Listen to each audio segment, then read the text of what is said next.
Ես առողջ եմ հաղորդման շրջանակում, առաջիկա կես ժամվա ընթացքում ձեզ համար կաշխատեմ ես, Լուսի Քոչարյանը, եւ հիշեցնեմ այն բոլոր տարբերակները, որով կարող եք մեզ հետևել։ Դա arm.radio.am կայքի on-line ռեժիմն է, տեսագրություն, ձայնագրությունները փնտրեք այս նույն կայքում, ես առողջ եմ բաժնում, եւ իհարկե հենց հիմա միացեք մեր live stream-ին Facebook-յան հարթակում, հայատար գրված Հայաստանի հանրային ռադիո Facebook-յան էջում։ Դիտեք մեզ, բացի իհարկե ունկնդրելը եւ մեկնաբանություններում հարցեր, դիտարկումներ եւս կարող եք թողնել։ Իսկ ես ներկայացնեմ, թե այսօր ով է մեզ հյուրընկալվել Ֆանարջյանի անվան ուռուցքաբանության ազգային կենտրոնի բժիշկ նեֆրոլոգ Մանյա Քարամյան։ Ողջույն։ Ողջույն, շնորհակալություն թեմայի առաջարկի համար, ինչպես եթերից առաջ ասեցի, ես վաղուց վերջին հազարամյակում չեմ հիշում, որ մենք երիկամի մասին խոսենք եւ մարտը փաստորեն երիկամի ու երիկամի քաղցկեղի իրազեկման ամիսն է համարվում աշխարհում։ Ու մենք այսօր կնվիրենք այս թեմային, սակայն մինչև քաղցկեղին անցնելը ես շատ կուզեի, որ մենք այսպես հիմնարար գիտելիք տանք, թե ինչ օրգան է երիկամը, ինչ ֆունկցիաների համար է պատասխանատու մեր օրգանիզմում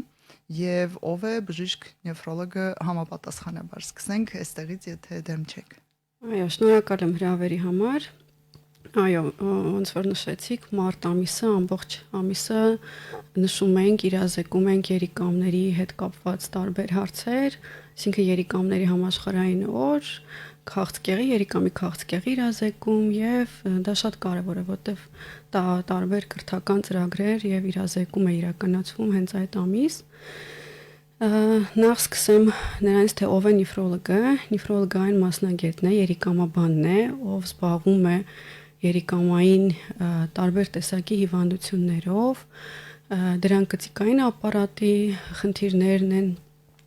երիկամների քրոնիկ հիվանդությամբ, բոլոր թերապևտիկ եւ բուժական կանխարգելիչ երիկամների առողջությանը վերաբերվող հարցերով։ Ինչ գանգատների, նշանների, բողոքների դեպքում պետք է անձը հասկանա, որ ինքը հենց երիկամի հետ կապված խնդիր ունի եւ իրեն ի վերջո ուղղորդելու են դեպի բժիշկ նեֆրոլոգը։ Այդ առումով նշեմ, որ երիկամները բավականին խելացի օրգաններ են եւ երիկամային հիվանդությունների դրսեւորումը բավականին ուշ է լինում եւ վաղ դրսեւորումները շատ ակնհայտ չեն։ Այսինքն հիմնականում այդ հիվանդությունները անձայն են ընթանում երկար ժամանակ,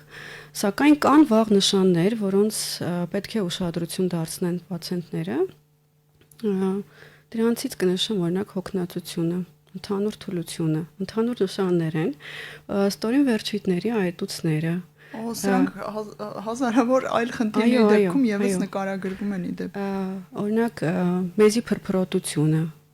գիշերային հաճախամիզությունը, որ վաղ երիկամային քրոնիկ հիվանդության դրսևորումներ են եւ միգուցե այդ ժամանակ չեն դիմում որոշակի մկանային թուլություն, բազմաթիվ են մաշկի քոր, բազմաթիվ են այդ դրսևորումները, բայց վաղ դրսևորումներից հենց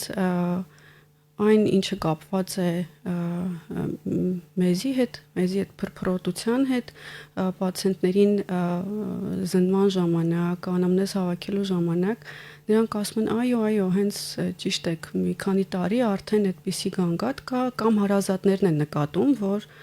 օրինակ այդպիսի գանգատ է եղել, մեզի գույնի փոփոխությունը, դրանք իհարկե այնպիսի գանգատներ են, որ միգուցե արդեն պացիենտը կարողանա դիմել։ Սովորաբար ձեր նշած նաև խնդիրները միանգամից ուղղորդում են մեզ դեպի միզուղիներ, միզապարկ, բայց փաստորեն այստեղ կարող է նաև երիկամի խնդիր թաքնված լինել։ Նաև ուղղորդում են այլ մասնագետների ընդհանուր թուլության համար, հոգնածության համար։ Երբեք առաջին այցը չի լինում երիկամաբանի մոտ կամ հեվոցի հետ կապված տարբեր մասնագետների մոտ ախտորոշումներ ունենալուց հետո նոր վերջում հասնում են նեֆրոլոգների։ Պարզվում է, որ երիկամային խնդիր կա։ Կարող եք նշել ամենատարածված ներկայի դրությամբ Հայաստանում կամ եթե Հայաստանն այս առումով չի տարբերվում աշխարհից, նաև աշխարհում ամենատարածված երիկամային խնդիրները մարդկության մոտ։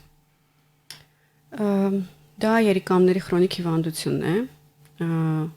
նախ ինչ է իրենց ներկայացնում այն, եթե բուժառուի մոտ կա այս կամ այն կառուցվածքային ֆունկցիոնալ խնդիր 3 ամսից ավելի, կամ եթե կա սպիտամիզություն, ալբումինի քանակ, որոշակի կորուստ մեզի միջոցով, որ հենց երիկամների վնասման բիոմարկերներից մեկն է, այդ փոփոխությունները հենց կոչվում է երիկամների քրոնիկ հիվանդություն, այսինքն 3 ամիս շարունակ ունենք կայուն այդպիսի վիճակ։ Ամբողջ աշխարհում եւ Հայաստանում երիկամների քրոնիկ հիվանդության առաջին պատճառը շաքարային դիաբետն է։ Մենք չենք զիջում բացարձակ ցուցանիշներով, երկրորդ պատճառը զարկերակային հիպերտենզիան է, սիրտանոթային հիվանդությունները, դրանից հետո նոր արդեն գալիս են բուն երիկամային գծիկային հիվանդությունները, կան որոշակի անհայտ պատճառներ, երբ այդպես էլ չենք կարողանում պատճառները հասկանալ, այո, եւ գենետիկ հիվանդությունները, դրանք կարող են լինել երիկամների պոլիկիստոզ հիվանդությունը, ամիլոիդոզ, պարբերական հիվանդության կապակցությամբ, որը հենց շեշտադրվում է երիկամով։ Այո։ Փաստորեն Հայաստանը այս առումով այդպես ոչ հետ է մնում, ոչ լավ վիճակում է աշխարհի հետ համեմատած։ Ինչ պետք է իմանալ երիկամի առողջության, առողջ կենսագործունեության վերաբերյալ, ուզում եմ հիմա անդրադառնանք, թե ինչն է օգնում առողջ պահել երիկամը, եթե կան այդպիսի քայլեր, կան այդպիսի մթերքներ, չգիտեմ, վիտամիններ, որ պետք է ուշադրություն դարձնել, վերջերս վիտամինների մասին շատ են խոսում, շատ են հորդորում ուշադիր լինել, նույնիսկ որոշ վիտամիններ հորմոնների մակարդակի են հասցվել եւ այլն, ու ինչն է հատկապես վնասում երիկամին։ Լավն էլ, վատն էլ փորձենք ներկայացնել։ Եթե սկսենք սննդակարգից, ապա առողջ բալանսավորված սննդակարգը դա հիմնական կանխարգելիչ տարբերակներից մեկն է, այսինքն պետք է մարդ սնվի առողջ։ Ինչ է նշանակում բալանսավորված ուտելիքը պետք է պարունակի բավարար քանակի սպիտակուցներ, կենդանական եւ բուսական բանջարեղենների, մրգերի մեծ տեսականի եւ այլն, այսինքն դա շատ կարեւոր է երիկամների առողջության համար։ Ջրի բավարար օգտագործումը շատ կարեւոր է։ Չի կարող կանխել հիվանդության առաջացումը, եթե կան որոշակի գործոններ, օրինակ շաքարային դիաբետ կամ ժառանգականություն, բայց բավարար հիդրատացված լինելը դա շատ կարևոր է։ Այսինքն չեմ կիսում այն կարծիքը, երբ ասում են ես 1 բաժակ ջրի կարիք ունեմ օրական եւ դա ինձ բավարար է, իհարկե ոչ։ Հիմա նաեւ որոշ բժշկական հանրույթներ ասում են միֆ է այդ օրական պարտադիր 1.5-ից 2 լիտրը խմեք այնքան, որքան ձեզ պետք է, կարիք ունեք, հաճելի է ի վերջո եւ պետք չէ տհաճությամբ ջուր խմել։ Փաստորեն սա դա այդպես չէ, քաշին համապատասխան պետք է բավարար ջրային ռեժիմ ապահովել, որպեսզի կարողանանք ապահովել նորմալ երիկամային աշխատանք, դա կարևոր է, շատ կարևոր է։ Բայց իհարկե այն կարծիքը, որ տոքսինները հեռացնում է, շատ ջուր խմենք, չեք հիվանդանա կամ կլավանա երիկամային հիվանդություն չեք ունենա, դա իհարկե մի փոքր միֆերից է։ Ծայրահեղության պետք չէ հասնել եւ ոչ մի սոդա ու ոչ մի հրաշք չի սոդայի պատմությունները ասեք, որ պրծում չունենք համացանցում։ Այո, ուրեմն սոդայի հետ կապված, եթե մի բուժառուին երիկամային քրոնիկ հիվանդության եւ ասեմ, որ հիվանդությունը ունի 5 շրջան, ամեն շրջան ունի իր կառավարման, մենեջմենտի տարբերակները եւ երբ մի բուժառուին արդեն կարիք ունի կերակրի սոդայի նատրիումի բիկարբոնատի նշանակումը կապված նաեւ այո մետաբոլիկ ացիդոզի հետ կապված ամբողջը տարածվում է հարևաններով, բարեկամական խորհուրդներ են տալիս, որ սոդան փրկիչ է, երիկամների աշխատանքն է բուժում, նաև այս վերջերս լսեցի, որ արդեն 1 տարի է օգտագործում է սոդա, բայց դեռ որևիցե դրական արդյունք չկա։ Դե իհարկե, յուրաքանչյուր բուժառուին անհատապես մոտեցում է պահանջում եւ բուժում ամեն մեկի մոտ նույնը չէ խնդիրը։ Իսկ ինչ կասեք թուրմերի նաստոյկա կոչվածների, որը էլի հաճախ ասում են, չեմ, սա այսինչը միզամուղ է երիկամների համար լավ է, սա հիդրատացիային է օգնում, սրանք էլ են միֆերի կարծրատիպերի շարքից։ Այդ բոլոր թուրմերը, բուսական միջոցները, եթե կա արդեն երիկամների քրոնիկ հիվանդություն, պետք է բացառել, որովհետև դրական որևիցե բան չեն կարող անել, հակառակը կարող են վնասել եղած արդեն խնդիրը։ Դրա համար յուրաքանչյուր խորհրդատվության ժամանակ, երբ որ խոսում եմ սննդակարգի վերաբերյալ, թուրմերի հետ կապված խստիվ արգելում եմ որովհետեւ բուսական միջոցներ օգտագործել, որը ոչ մի հստակ դրական տեղաշարժ չի տա, հակառակը կարող ենք ունենալ տարբեր խնդիրներ։ Ու ժամանակի կորուստ, ռեսուրսի կորուստ եւ նյարդերի կորուստ, ինչու՞ չէ, ընդհանրապես այս ինքնագլուխ, ինքնագործունեությունները դրանով են կարծում եմ վտանգավոր, որ մարդիկ տարվում են դրանով փոխանակ գիտահեն ապացուցողական քայլեր ձեռնարկել է եւ արդյունքում ստացվում է որ հիվանդությունը առաջադիմել է իսկ իրեն կորցրել են ժամանակ, ֆինանսներ եւ այլ ռեսուրսներ։ Հասկանանք նաեւ երիկամների հետազոտությունները ինչպես են արվում, ինչ գործիքակազմ ունենք այստեղ, թե գործիքային հետազոտություններից եւ թե լաբորատոր հետազոտություններից, ինչ կասեք։ Ես կնշեմ 3-ը։ Առաջին ուլտրաձայնային հետազոտությունն է, որի միջոցով կտեսնենք երիկամների կառուցվածքային տարբերակը, ինչպիսի տեսք ունի, արդյոք ունենք որոշակի արդեն վիզուալ ինչ-որ խնդիրներ, երիկամների փոքրացում, կնճռոտում, կիստաների հայտնաբերում եւ այլն, ինչու նաեւ չէ հենց առաջնակի երիկամի քաղցկեղի հայտնաբերման համար առաջին մեթոդն է նաեւ ուլտրաձայնային հետազոտությունը։ Մյուս տարբերակը դա արյան ընդհանուր քննության միջոցով պարզ կրեատինինի որոշումն է, իհարկե որոշ դեպքերում նաեւ ցիստատին C-ի կարիք ենք ունենում, որի միջոցով մենք կարողանում ենք չափել կծիկային ֆիլտրացիան։ Այդպես կոչված երիկամների աշխատանքային տոկոս, որպեսզի ավելի բարձ լինի։ Այդ որ ասում են մաքրվում է թե չէ։ Այո։ Եվ այդպես իրենք պացիենտները ավելի լավ են պատկերացնում, թե ինչքան տոկոսայնություն ունենք, կոպիտ ասած, հա։ Իմաստ ունի այդ ձեր ասած լաբորատոր հետազոտության մասին է խոսքը, երբեմն հանձնել, ասենք տարին մեկ սկրինինգի տիպի ինչ-որ ձևով։ Այո, մանավանդ եթե բուժառուն ռիսկի խմբում է գտնվում, տարին մեկ անգամ այդ հետազոտությունը պետք է անել։ Օրինակ, եթե շաքարախտ։ Օրինակ, եթե կա ընտանեկան անամնեզ, շաքարային դիաբետի, կա ունի զակերակային հիպերտենզիա, ունի ընտանեկան անամնեզ պոլիկիստոզ հիվանդության համար, այսինքն պետք է։ Եվ իհարկե մեզի անալիզն եմ ուզում նշել, մեզում ալբումինի ցուցանիշի որոշումը, միկրոալբումինուրիան, դա երիկամների վնասման բիոմարկեր է, այսինքն այդ ցուցանիշը կամ սովորական մեզի ընդհանուր քննությունը բավարար կլինի առաջնակի պատկերացում կազմել եւ հետագա եթե կարիք ունեն բնականաբար ուղղորդումները կլինեն։ Ընտանեկան բժիշկը, նույն պոլիկլինիկան, այսպես ասած, կարող է ընդհանուր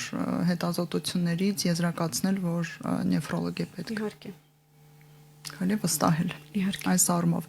Եվ ինչ կասեք այնպիսի գործիքային հետազոտությունների մասին, ինչպիսիք են մագնիսառեզոնանսային տոմոգրաֆիան եւ ՀՏ-ն, համակարգչային տոմոգրաֆիան, սրանք պետք գալիս են, թե ոչ, որ դեպքերում են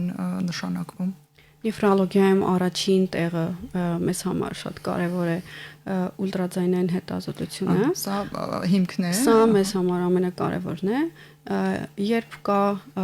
պոլիկիստոզ հիվանդություն կամ կիստաներ կասկածելի, այո, օգնության է հասնում արդեն ՀՇ հետազոտությունը, համակարգչային շերտագրությունը կամ այո, տոմոգրաֆիան, որտեղ ծավալը պետք հասկանալ կամ դիֆերենցիալ տարբերակել երիկամաբջջային քաղցկեղի սկզբնական փուլերից։ Շնորհակալություն։ Ես հիշեցնեմ, որ մենք այս եթերը նվիրում ենք երիկամի առողջությանը եւ երիկամի քաղցկեղի մասին իրազեկմանը։ Հիմա անդրադառնանք արդեն հենց այս հիվանդությանը։ Քաղցկեղի դե բնականաբար տասնյակ տեսակներ կան,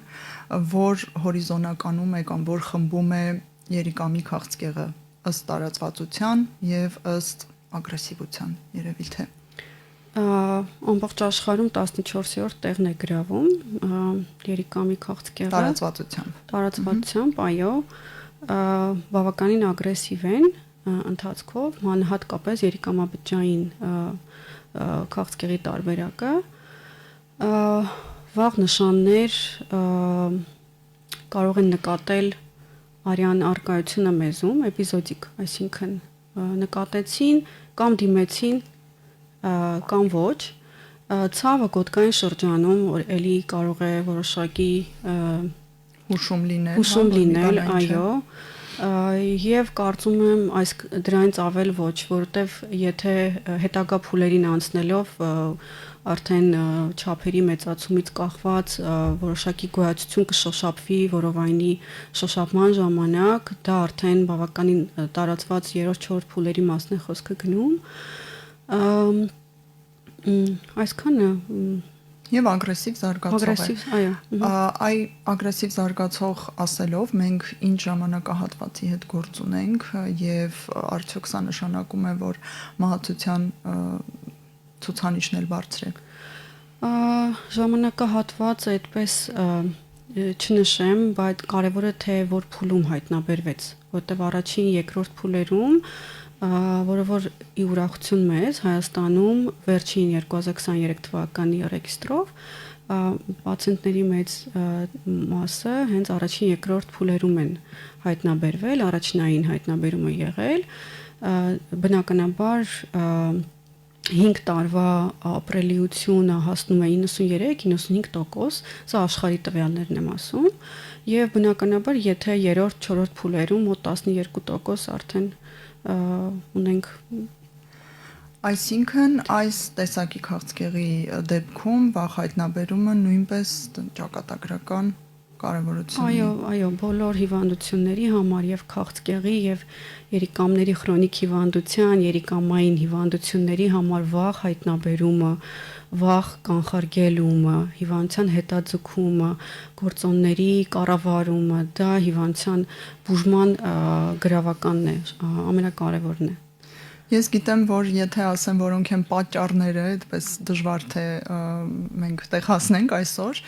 բայց ռիսկի գործոնները, որոնք հատկապես խթանում են, որոնք հատկապես բարձրացնում են հավանականությունը երիկամի քաղցկեղի, կան դուրս բերված են, կարող եք նշել։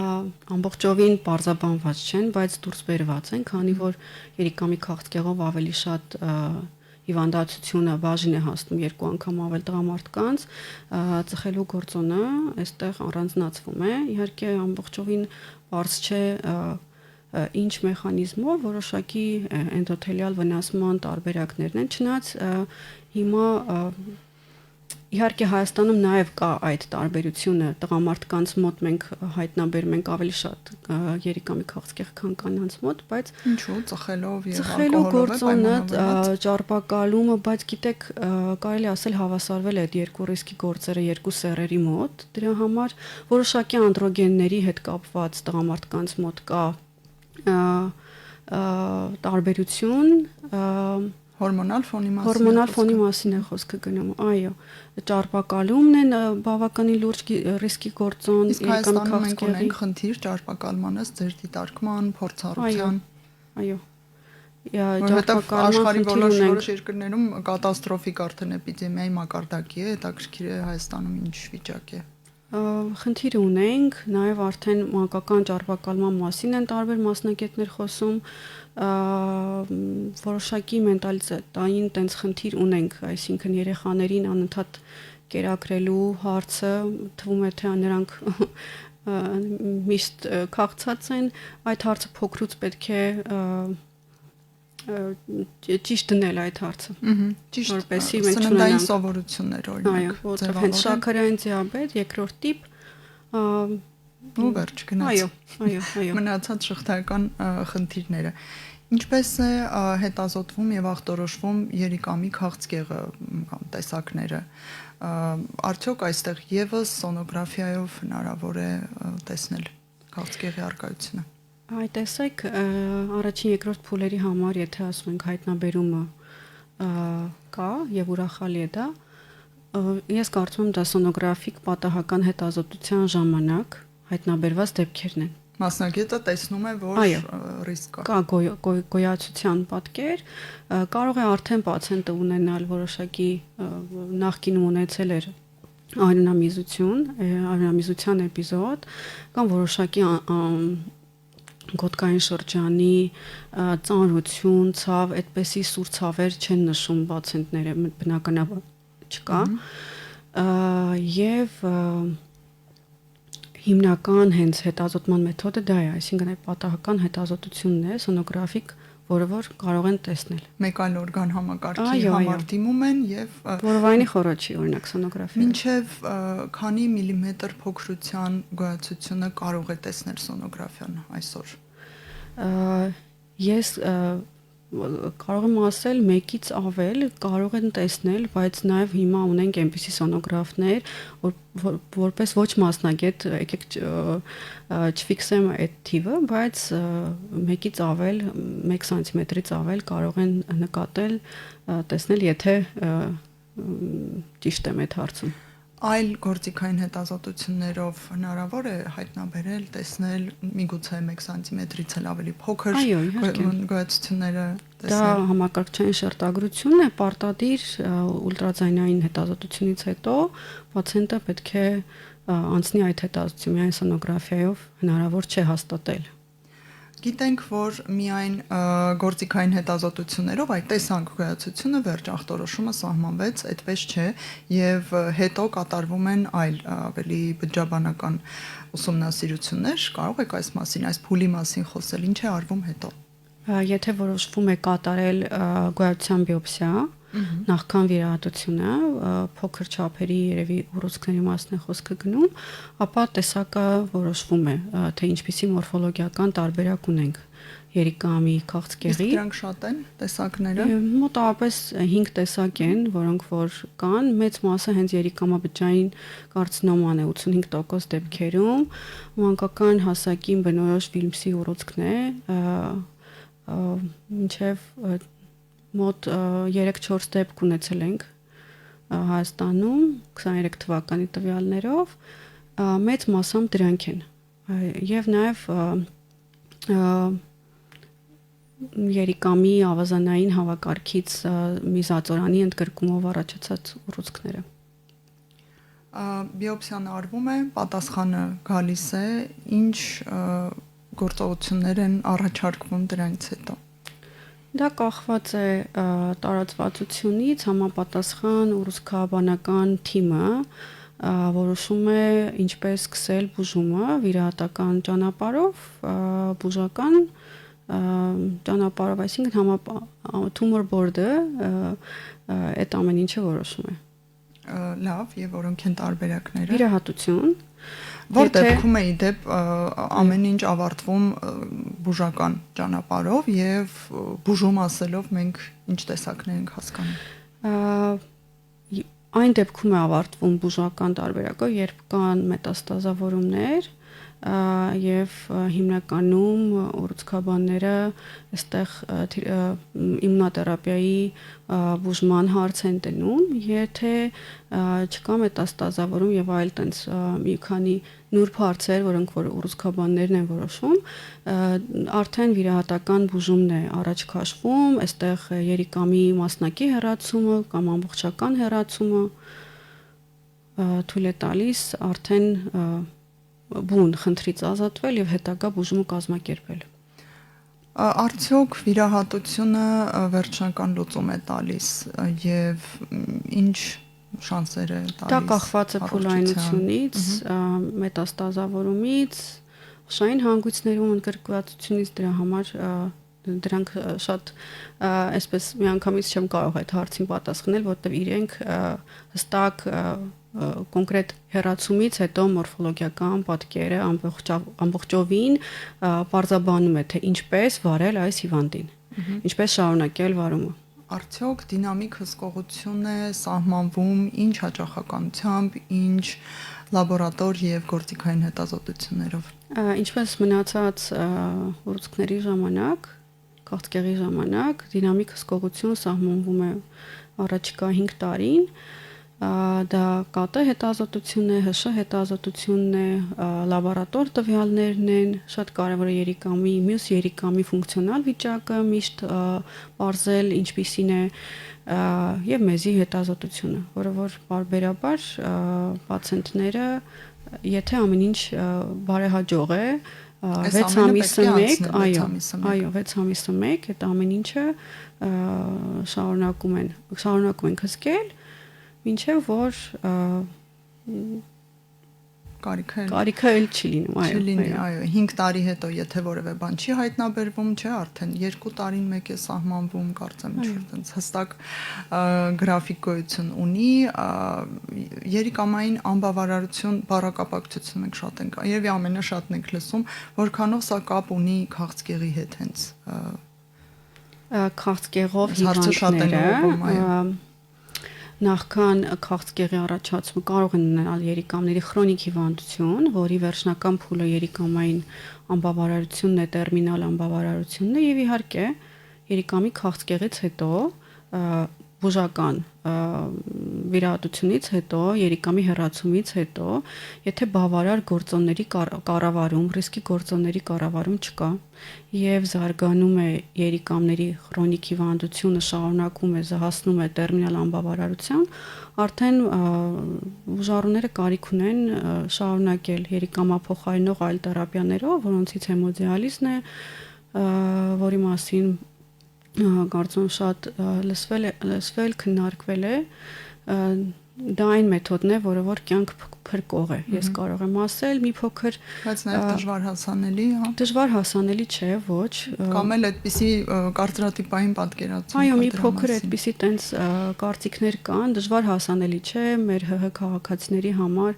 պետպատվեր ծածկույթ է գործում հեմոդիալիզի համար, տարբեր միֆային տարբերակներ կան, որ դա արդեն կյանքի վերջն է, շատ պացիենտներից եմ լսել, սխալ պատկերացումներ ունեն։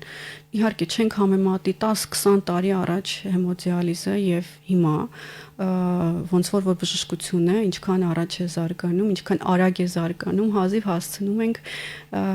նորություններին հետևել մենք բժիշկներս առանց որի հնարավոր չէ եւ բնականաբար բոլոր այս մեթոդները եւ նաեւ հեմոդիալիզը։ Գիտեք, չէ, իսկ բուժառուները կամ բժշկության հետ կապ չունեցող քաղաքացիները հաճախ են ասում, որ օրը մի բան են փոխում։ Դե արի ու բացատրի, որ օրը մի բան է զարգանում եւ հետեւաբար փոխում է։ Այո։ Շատ բան։ Եթե ժամանակին դա դատավճիռ էր, երիկամային անբավարարություն ունեցողը, քաղցկեղի նման ես միշտ համեմատական եմ տանում տերմինալ անբավարարությամբ պացիենտի եւ քաղցկեղի, ասում եմ, որ քաղցկեղից կարելի է ազատվել, կարելի է լիարժեք բուժել, բայց երիկամային վերջնական տերմինալ անբավարարությունը ոչ, դա հնարավոր չէ։ Ինդեպ երիկամի քաղցկեղի կանխարգելում կա, թե ուղղակի առողջ պահել է, ինչպես հաղորդման սկզբում նշեցիք երիկամ օրգանը։ Ինչպես նշեցի, դրանք կարևոր գործոններ են, բայց ուզում եմ նաև առանձնացնել ճարպակալման հետ կապված, որը որ էլի ռիսկի գործոն է, եթե կա ընտանեկան, այո, զարկերակային հիպերտենզիան էլ է գործոն քաղցկեղի համար երիկամի։ Եթե կա ընտանեկան անամնեզ, պետք է բուժառուն շուտ դիմի տվյալ հետազոտությունները կատարի, որպեսզի այդ գործոնները կամ հիվանդությունը վաղ հայտնաբերում լինի։ Դա շատ կարևոր է։ Ծխախոտը, ալկոհոլը, այո, ալկոհոլի գործածումը, բայց ծխախոտը շատ ավելի տարածված է հիմա, չնայած տարիներ առաջ հիշում ենք փակ տարածքներում пассив ծխողներն էլ էին շատ, հիմա գոնե այս քայլերի ձեռնարկումը բավականին դեպի լավը բան է փոխել։ Թերևս այսքանը երիկամի եւ երիկամի քաղցկեղի մասին, ես հիշեցնեմ, որ մարտը երիկամի եւ երիկամի քաղցկեղի